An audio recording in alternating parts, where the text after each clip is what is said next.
Hi guys, what's up YouTube family? Ian and Jess checking back in. Hope you guys are doing well. Hope you guys are one step closer to your goals and dreams. Hope you guys are falling in love. So guys, today's video is about the tragic event that happened recently. I think might have been 2-3 days now, but I see we got the news that say it was only a day. But basically guys, the Islamists are at it again. So basically in southern Egypt, a village with a whole bunch of Christians, they were trying to get a permit to be able to build a church. And guess what? The Islamists, because they're against Christ and they are the Antichrist, they decided to burn the village down. And whilst the homeowners and all the innocent civilians were trying to flee, they were blocking the homes to set them ablaze. And they burned even more villages. So this is the Orthodox Coptic Church inside of Egypt. And the minority of Egypt is the Christians. And basically, guys, what's going on is that they've been torturing them for over a decade now. So even though this is recent news, we have a video here, guys. Look at the burning.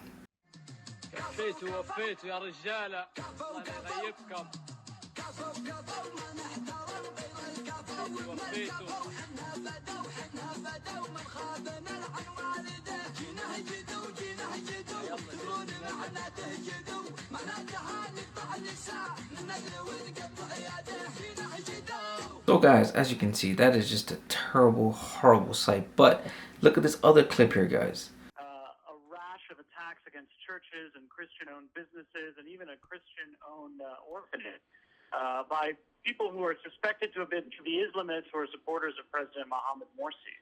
So this is a very troubling development, even though very few people have died in these incidents. It kind of the backlash that's come from the military coup that ousted President Morsi in early July.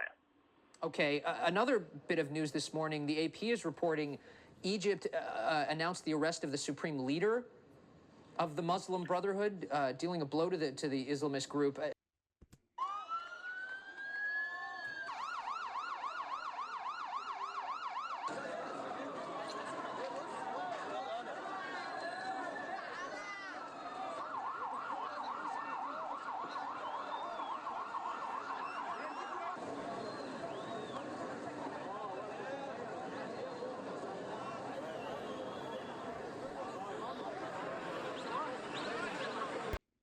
Egypt's Coptic Christian community is in mourning after dozens were killed yesterday when a fire swept through a Cairo church.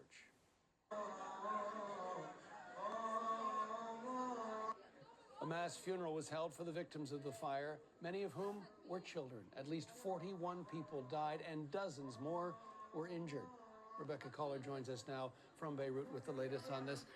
This is a clip from 12 years ago, guys. They've been burning churches after churches. The war against Christianity has been here for decades, but the media will never cover this because, like we said before, Islam is a big money scandal. Guys, no one is talking about this. Everyone wants to protest about a whole bunch of things against Islamophobia. Everyone wants to use the term Islamophobia. Oh, you're afraid of Islam. But then in secret, when the news doesn't make it widespread that Christians are being persecuted and harmed day in and day out. Why? Because it's for the agenda, right? The world is shielding Islam's feelings, right? It's as if the world wants Islam to take over. Now, think about this really quickly here, guys. So there's this person here, right? She's an activist, and she was on the Piers Morgan show, and you guys have seen her probably, or maybe you have not, but nonetheless, she's an American. She's an activist about the conflict that's going on that we all know about. But I bring this up for one simple reason. When she was on the Piers Morgan show, chanting death to America in the heart of America, that sends a shudder down my spine. I'm not even American. And we're seeing similar things happening in the United Kingdom. I think that that's just a phrase maybe said by an individual. Well, no, the whole crowd began joining in. I didn't see that. Yeah. Would you condemn that? I'm here to talk about the entire Hang on, Israeli you're here to answer my government. questions, actually. Would you condemn what they were chanting? I don't chant that myself, so I don't know why But you're you trying to support the trap people. me in this type of I'm asking you to argument. condemn it. You don't want to. should I assume you support them chanting? Those aren't the chants that I would personally do myself. How would anyone do you think, if they went to Gaza and chanted death to Palestine with Hamas terrorists nearby? I don't understand these hypotheticals. There's a context that you're removing. I'm going to explain the context. They are doing this in a country where they're very fortunate, where freedom of speech is not just tolerated but encouraged. If you tried to do death to Palestine in the middle of Gaza, I suspect you would be killed pretty quickly. When I hear people chanting death to... I heard chants in your group that said death to America. Now she denies it, but he asked her, do you condemn it? Do you condemn these type of chants? She never said no, guys. Me and my wife spoke about this. She never said no. She never condemned it. What does this tell you? That these are people that are living in America, similar to how they're living in the UK, and they're basically pathogens, guys. They are just lingering around, causing sickness, harm, and they are against the nation. These people are not for the country. They are against the country. They're a threat to the country. They're causing anarchy in the country, right? They're like a virus, guys. And these are the people who are yelling, oh, Islamophobia. Oh, you're hurting Islam. You're being disgusting. You're being you're being provocative towards the Prophet. You're saying very mean things. But in the other side of the world, when their people is killing innocent people in the name of Allah and Prophet Muhammad, the camel piss drinker that's being beaten and killed in hell 1,000,000 times over, that's not a problem. No one's feelings is hurt then. You see how smart they are? They know how to use the secular tactics and the secular privileges to their aid to be able to protect them whilst they push on their agenda, right? Remember, like we said, this has nothing to do with people. People can be saved. We're not attacking anyone. We're not specifically attacking a group of people. We love everyone, right? But the truth is that people want to play the double card, right? They want to play victim, but at the same time they're a foe, right? And that's the reality of things. Now check this other video out here, guys. Me and my wife saw this.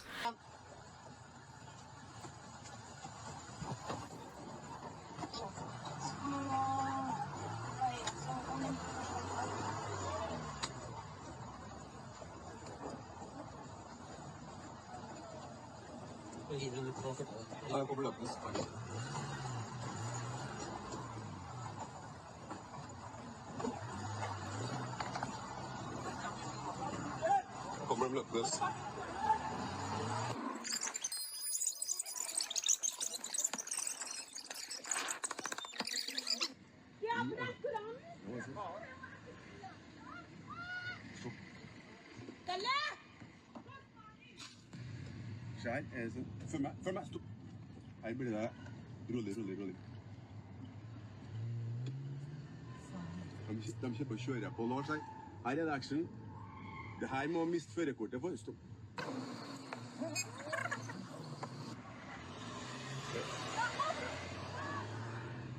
Jeg sier, følg etter.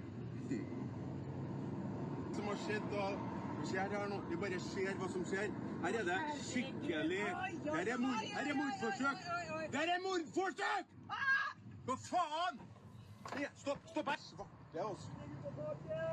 See, guys, the Quran is being burnt. These guys are going crazy over it. They're in the streets trying to take out the fire. The women get so mad they chase the guys down and they try to kill them. They flip the car over, guys, over burning a book with pages in it that can be reprinted. Think about it like this.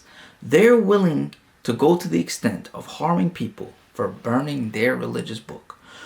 And they will come to places like the UK and protest, just like in France a decade ago, where the people were praying outside. The Muslims were praying outside in the street because they said they had no mosque. So they basically protest to build a mosque, right? So they come to your country, they build a mosque for prayer. No problem. They use the secular privileges and the democratic privileges. They take advantage of it and they start to slowly conquer the thing, right? And then they advocate for Sharia law. In the beginning, it's, oh, you have Islamophobia, oh, you're against Muslims. Then once they have the upper hand and they've got enough numbers, then they're going to push Sharia law and you need to follow the will of Allah, right? It doesn't matter anymore what your values are, right? They're very smart, right? And the government is very silly. The politicians are very silly to play into this and allowing this stuff because they're purging the communities, right? They've become a pestilent pathogen that's purging and destroying the communities, right? Islam is very inflammatory to our society. We all know this. But the reason I point this out is because at the end of the day, guys, when you try to build a church in their country, it doesn't matter if the government or advocates or activists say nice words and make a pretty nice printout of, oh yeah, no, they're lying to you. We allow Christianity and we allow churches in our places. That's because it's all for the media. But at the end of the day, guys, we can see the evidence. Christians are being purged and slaughtered by the hundreds and thousands in Africa. We see the Christians that are being purged and slaughtered in different areas up north, right? From the UK and into Asia, right? And no one wants to talk about how they're harming people. We showed the articles before where in Pakistan, we know the ultimate oppressors, right? There's so much apostasy in Pakistan. And guess what? There's so many Christians in Pakistan who are getting their homes and churches burnt day in and day out, and no one is doing anything, right? So what is the point? The point is, when you burn the Quran, you're being a very Islamophobic, you're provoking. When you draw cartoons, you're provoking them, but they can go kill people in the name of Allah. Terrorism is no problem. If you can see here some facts, guys, let's go through it really quickly. Let's just read it really quickly about the whole Egyptian thing, right? According to the author, in 2018, 7 Christians were killed by Muslim terrorists who attacked a bus carrying pilgrims. In 2017, Islamic State terrorists bombed 2 Coptic churches, killing over 40 people. And in December 2016, a terrorist detonated a bomb, killing himself and 189 worshippers at St. Peter's and Paul Church, injuring 400 people. So this guy almost killed 1,000 people. Because these are just average number, guys. There's way more people that got harmed from these type of things, right? In 2017, Pope Francis celebrated a mass for the small Catholic community and trying to ask the Christians to forgive the actions that happened. It's the same thing like Mari, right? Mari, Emmanuel, the beloved bishop, gets attacked, right, for just criticizing Islam in a very soft manner, poetic way. And this is what happens, right? But then the Muslims want to say, oh, he's not Islamic. But we already know, guys, we're not going to be redundant here. The Quranic verses, they tell you to fight the non-believers. They tell you if the non-believers don't want to submit to the will of the jizya or submit to the will of Allah, you have to kill them. So remember, the jizya is a disrespectful tax. It's the most humiliating thing of you, right? It's to humiliate you. The people who pay jizya are not on the same level of Muslims, right? It has been lying to us, similar to how we spoke in one of our previous videos, where we said that the media have taught us as children growing up in the education system that white people were the ones who were labeled the king of slavery, right? So when we think about the slave trade that happened, they always put white people as the predominant source of where all of this quote-unquote horrible slave trading happened. But as we discovered, the Arabs, the Muslims, was the biggest slave trade in the world. It was actually the Europeans who stopped the slave trades. The Arabs never wanted to stop. Prophet Muhammad had black slaves, sold black slaves. He thought of an Arab life that white Arabs were worth more than black slaves, right? He even disrespected black women. And at the end of the day, guys, what did the media try to tell us? They've tried to mold the history books and mold the media's attention towards white people. Oh yeah, the white man did this. When the Muslims enslaved more than 1 million white women and degraded them and humiliated them. And at the end of the day, no one is taking initiative and putting this attention out there. Like, hey, yo, look, what about the Islamic slave trade? What about the fact that Islam is against black people? People who are black and are Muslim doesn't even understand this, right? They want to go be activists in other parts where there's quote unquote racism or hurtful things that are happening, like in the news and events that's happening in the streets. But then they're quick to be Muslim without really realizing that the prophet that they worship hated black people. That's the reality of it, guys, right? So the whole point of telling you this is that we just want you to realize that, pay attention, guys, the media isn't covering things. The media covers things that they can make money off of, right? And it's like we're being lied to. And, you know, just a quick video of us just trying to give prayers to all these innocent Christians, and may Jesus Christ bless their soul. And, you know, that's it for today, guys. Bye, guys. Bye, guys.